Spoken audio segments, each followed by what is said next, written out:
Hi, it's Wednesday, the 27th of December, and snow has stopped play today.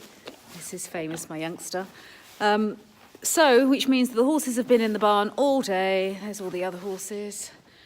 And with bad weather, we haven't been able to do any practicing. But actually, what I will do today, this naughty horse, what I will do today is start setting up my timeline. So I've decided that the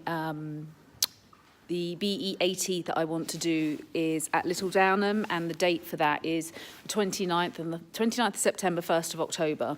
So in effect, I've got 9 months. So what I plan to do now, because my goal is in 9 months' time, what I need to do now is split that time up and set myself some interim goals so that I can start achieving them. Because remember, to achieve one goal in 9 months is a big ask, and to keep you motivated for 9 months is a massive ask. So by setting up little goals in between, you start to feel like you're actually achieving something and you're heading towards your goal. So I'm going to show you my timeline a bit later when I draw it out. But basically, every 3 months I want to have achieved something substantial, but every month I want to be celebrating that I've achieved something. So it could be that in the first 3 months I'm going to aim for competing at a 60 centimetre show jumping round a few times, and then the next one could be upping that to a 75 and then an 80. And actually what I'm going to try and do is start to do some 90s so that I'm overconfident to do the 80. And then also what I'm going to include in that is also my own fitness program for my horse, looking at feeding, looking at any safety equipment that I need. And then the other thing that I like to do is to have another couple of columns. So I have a column that says things I can do for free, and then I have a column that says things that don't cost so much and can be incorporated in sort of once a month or something.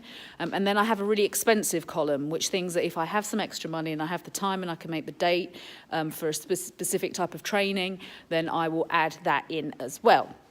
So it's at the moment, it's all about setting everything up. So it's a bit boring that you're not seeing me riding or seeing me getting out and doing anything. But A, the weather's rubbish, it's Christmas. So we're waiting for the new year and then better weather to come in and the longer days. But also, it's really important, as I said in the last video, to get your mind straight. Once you've got your mind straight, then the action follows. So this is why I kind of have everything out as a plan, and then I can start putting some action in, and then I can start achieving those actionable things, which will spur me on to do even more. So I will show you my timeline in a minute. Okay, so as I was chatting about things before, I kind of like to prepare a little timeline with my goal in mind, which is at the end of September to do the BE80, because I think that the saying is true. You have to prepare to plan. Oh God, how does it go? If you fail to plan, then you plan to fail. That's it. So I always kind of think, right, let's have a plan down, let's get it ready in the head, and then let's put it into action. So here's my timeline. Again, as I said, my timeline is to end in September, so I'm doing it 3 monthly. So by January, I want to start training show jumping at 60 centimetres. In March, I really want to start competing show jumping at 75 centimetres and starting my cross-country schooling. In June, I want to be competing show jumping at 90 so that I'm comfortable riding an 80. And then try and see if I can do some one-day events, 80 or below, just to build some confidence. So then by the end of September, I'm feeling really confident that I can plan and achieve my BE80. And then, as I said before, I have 3 little columns that I add to each time. So I have something that's free, something that's minimal cost, and something that's high cost. So my free training would be hacking a lot, so getting him forward in front of my leg. I'm happy to be hacking out and having a little canter out. Show jumping at home, so just practicing over some fences, doing some schooling exercises, and then my flat work.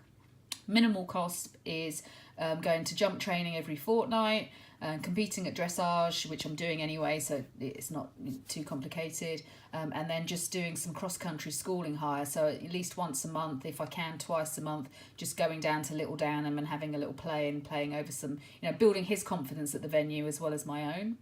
And then high cost would be to actually go and take part in some BE training that they have on their website, and some proper cross-country training at different venues. But again, you know, it's sometimes you have to, you know, what's free you can do, you know, mostly every day of the week. What's minimal, you might have to do twice a month, once a month, and high cost, think about doing at least one thing every quarter. It's all experience, and remember, experience and repetition are what builds confidence.